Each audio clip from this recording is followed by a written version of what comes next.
I remember I was told that I was weak. That I was too aggressive. I was told by someone that I would never make it as a writer and speaker and actually make money doing it. I was talking about how I wanted to be a therapist, and a relative of mine was like, you don't want to do that. That's horrible. That's a really bad career. My dad was the one who was like, you need to grow up and get a real job.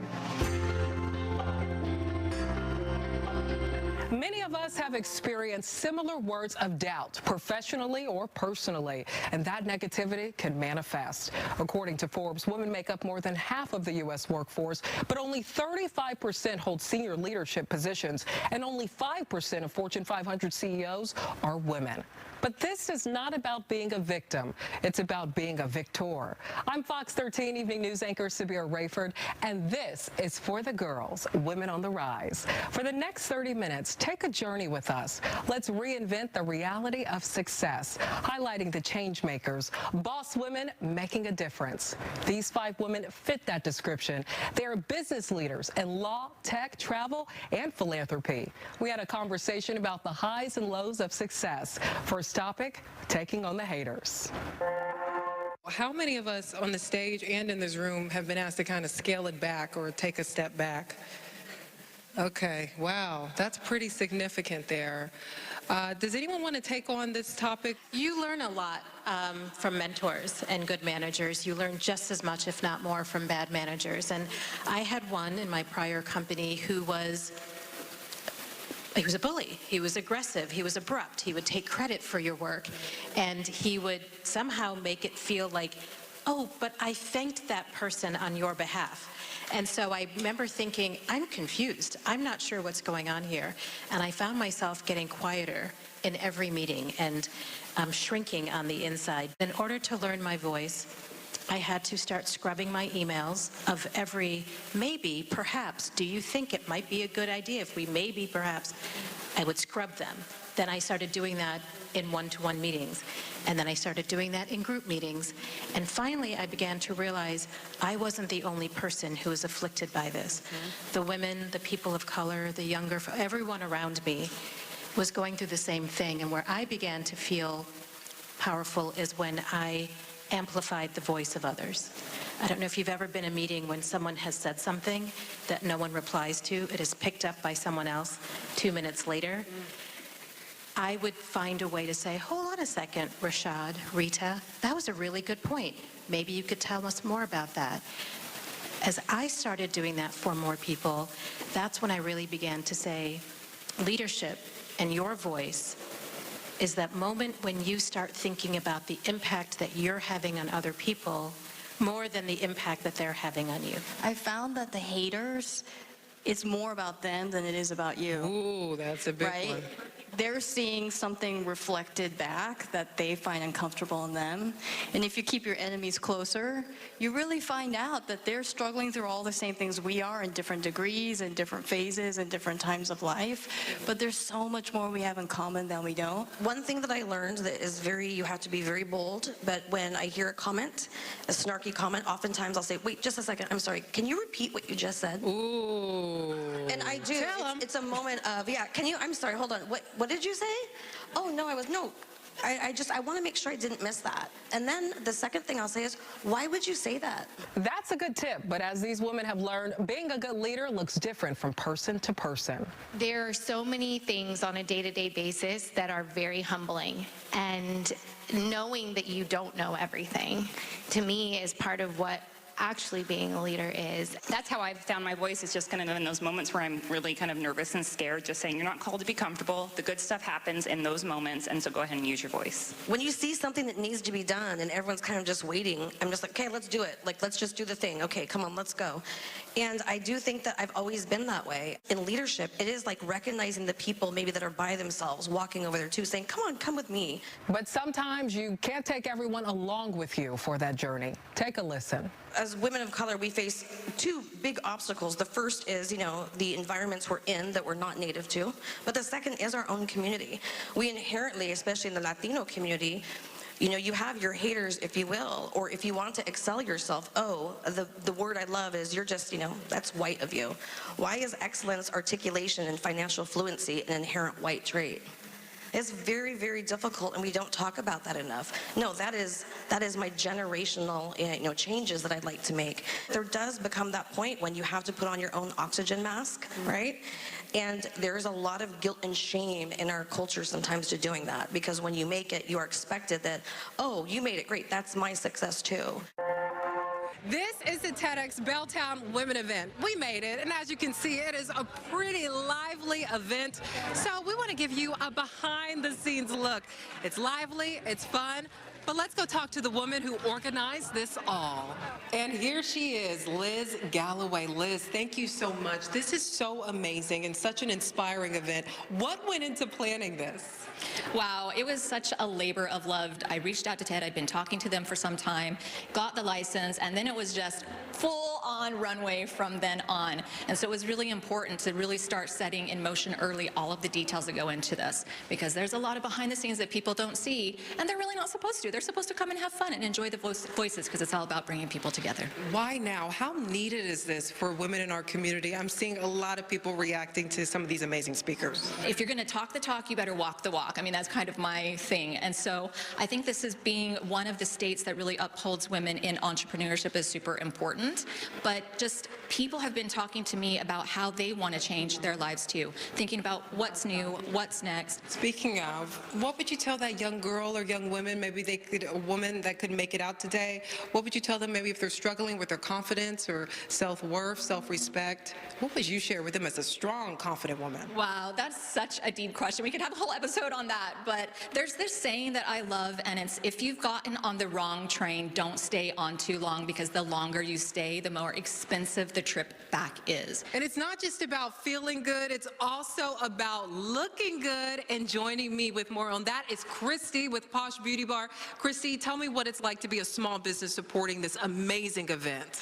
Well, I love entrepreneurship. I love being a female local business owner. For me, it's about creating, curating a bespoke lifestyle for yourself, because anything and everything is possible. And for me, I get to elevate people's essence through their inner and outer beauty. Okay, what's the beauty tip, beauty trend right now? What's hot? Ooh, beauty trend. Okay, well, if you're looking for long hair, you can add like hand-tied extensions into your hair, or the nice chop haircut. A blunt bob is so chic right now and a great way to raise your vibe for 2025.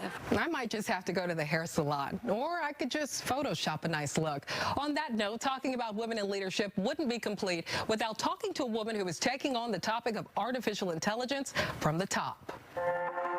Can you spot which image is real? It's not a trick question. Seriously, which image do you think has not been doctored by artificial intelligence?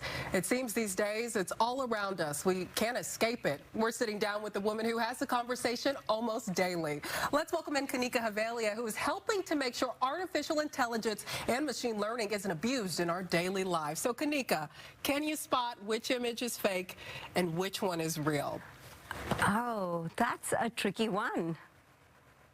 What are you noticing just kind of looking at it? Maybe, I guess, probably the one at the beach, because the rocks are kind of a little bit not exactly how I would expect that to be, and then there is a shadow difference. So I would guess probably beach, but that's kind of very close. I know. What do you think? The thing is, like, when you're looking at this and you're scrolling on Instagram, you might not notice initially. No. The way we can address that challenge is to be aware of that shortcoming in our society, and understanding that it is getting manifested in our outcomes, especially in technology products as well. So what do you mean by that? So, for instance, there have been public news about it on AI models that were used to generate or identify resumes for job postings, and they were a little biased against women because they were trained on historical data, and there weren't that many women back then working in tech sector, so AI didn't know what a women resume looked like.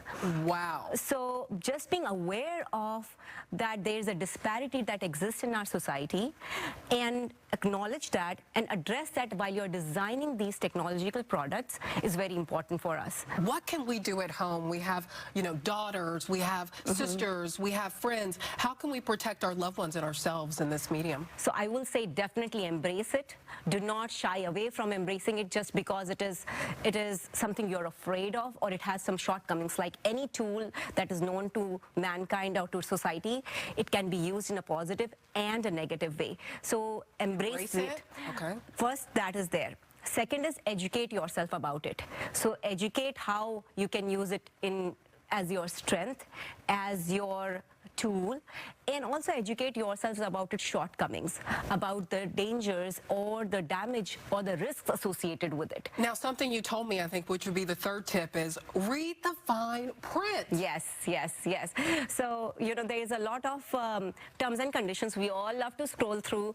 Those terms and conditions do talk about how your data will be used by a model. Let's say if you're using an app, it tells you how it's going to use your data. Give me a quick example of how that data is being used. When we say data, what does data mean? Your browsing history, your preferences. It tells a lot about what you're searching on the internet. You may have seen, like the other day I was at home with my family and I was talking about some issues in the family, and I get a notification or, an ad on my Instagram suggesting me a book, which is very relevant to what I was referring to in that family dinner. So it's going to be beyond just changing a little bit of a background here. This is just the beginning. Wow. Kanika, thank you so much. We'll be right back.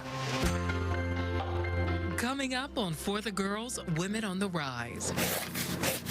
You gotta go fast. Fashion in the fast lane. It's almost like you're painting with fabric. Meet the Seattle woman who tailored her dreams into a fashion empire. The 3 actions she took to transform her career. And then, a young girl who saw the world through your eyes. Changing the Tune, an in-studio performance of the viral song helping women conquer some of their biggest insecurities. You don't want to miss it.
story on every corner. It's a little bit of a cliche, but really, take a look around at the iconic downtown Fairmont Olympic Hotel. This display tells a story. But who is the woman behind this display? Well, that would be Luli Yang. This is the place that transformed her career, and she's sharing the fabrics of her success. Where's my phone? Where's my iPad? Oh, there we go. It starts with a vision. Usually the concept comes to me a lot of times between midnight and 3 a.m. Then Luli Yang's hands quickly become the illustrator of her mind. We got to go fast. Okay. This is actually a half size 6. Within minutes, we're testing the draping, we're testing the pattern to see if it actually behaves the way we want it to. It's a similar process for her business decisions. Quick decisions are important. Agility is important. Being agile, being open-minded. Lean into the fear. Lean into it. And ask yourself, like, what would it take for me to slowly become an expert in that unknown? And then we're probably going to be innovating into something better. The next step. What's next? What's next? For Luli, this is my hair uniform. It's typically drawing, draping, and design. So we need to create in layers. Symbolic of her journey. What is the fascination with butterflies? They're so beautiful. What was my first dress? Called the Monarch. Working in architecture and graphic design, she created the initial sample out of paper for a charity art event. The reaction was enough for her to pivot back to her first love of fashion, a true metamorphosis. I still have my journal that I wrote in, my pros and cons of quitting my job. Oh my goodness. And starting my business back in 2000. Wow. Yeah, I pulled that out once and looked at it, and there were 10, categories that were important to me, and I rated them by 1 to 10, point-wise, and how important was passion in what I do, how important was community, how important was the financial aspect of what I do. She gave herself 5 years to make it work. I remember it was really hard in the beginning because there's nobody, no client, and I still remember my first client coming in. For a dress. I made a red dress for her for $200. It's always a red dress. It's a red dress for $200. But I was so appreciative that, the elevator door opened and she came in. She's like, who are you? I'm like, well, I'm a new designer. Can I make you a dress? What was your big break? Number one is moving from my small little studio in 4th and Pike where nobody could see me. So it was very, very much just word of mouth to this location, to the Fairmont, to the corner of 4th and University, because all of a sudden I had 7 windows and the world could see my work. That butterfly was out of the cocoon, right? That was the caterpillar was out of the cocoon. Yeah. It got wings and it came out. But as her opportunities grew, so did the naysayers, people in her own industry. They said, Luli, I don't know why you chose to go in the garment business because it's hard and you're not going to make it. I had to stay strong to my own goals. This fabric here, we created from scratch. Her first year at the Fairmont, her sales doubled, and people from around the world began requesting her custom couture pieces. A piece that we did for an event in Paris. There were some snags in her success, like the 2007 financial crisis. The economy tanked, and retailers had a hard time staying afloat. That was really scary back then. But by 2015, a new vertical of her business took flight. My favorite airline called me, my hometown airline. They're here, and I've flown them since I was a kid.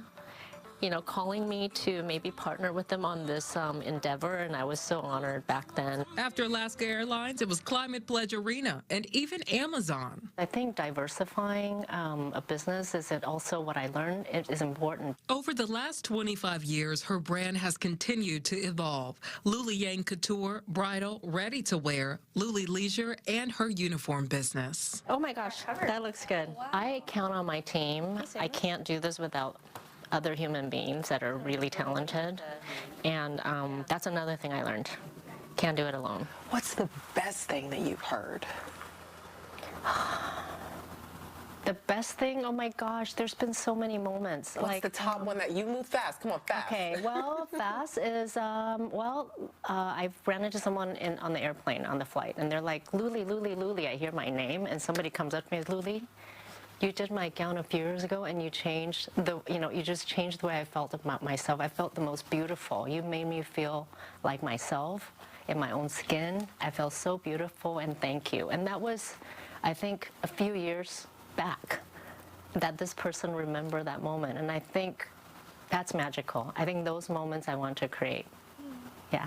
I love her energy. I also sat down with Dr. Michelle Terry, who told us to create those beautiful moments, you also have to create a sense of peace. As a physician, I, take care of other people, but first I needed to learn how to take care of myself. So I know how to do both. How long did it take for you to master the art of not only caring for others, but like you said, caring for yourself? Well, it was before the term self-care was in the vernacular when, everyone says, take time for yourself, rest, relax, do some self-care, do some meditation, do some yoga, exercise. However, I always followed my interests, and I think that's self-care as well. So if you're, curious, and if you're, thinking about something that is interesting to you, then there's no reason why you can't find out more information about that. And there's no reason not to find a good vibe, and that can involve feeling the music. Victoria Contreras is in our studio. Her powerful performance is next.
And we're not done yet, but we are done playing small. Introducing Victoria Contreras.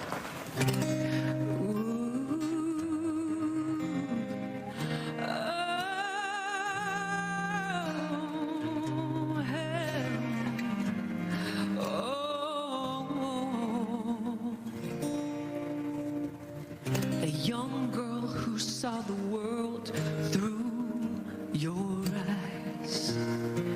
I had big dreams you said I should leave behind. I am a professional speaker and a 3 times published author. She can't hide my muse, my worth, myself, my pride. All I need is my own light. I found the girl who wants it all, and she's done playing live some more. I'm strong. I'm not weak. It might feel like the world's trying to take you down. Oh, obsessed with the mess, but you know you're above this. I am accountable. I got mental fitness. I'm a music artist, and I inspire people. But they can waste their time while you stand tall. 'Cause I found the girl I used to know inside, and her fire is strong and beautiful. She can't hide. I muse, my worth, myself, my pride. All I need is my own light. I found the girl who wants it all, and she's done playing live some more.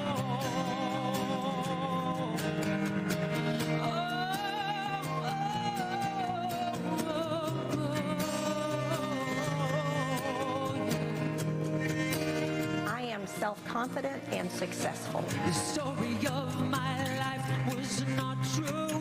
You built fences of fear that stole my youth. It's time, change the story, change your life.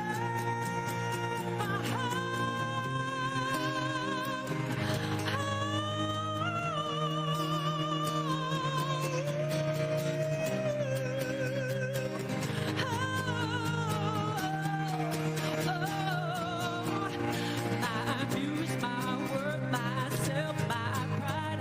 All I need is my own light. I found the girl who wants it all, and I'm done playing live some more. I am someone who believes in my dreams. And remember, when you bet on yourself, you never lose. I'm Sabirah Rayford. This has been For the Girls. Keep rising. See you next time.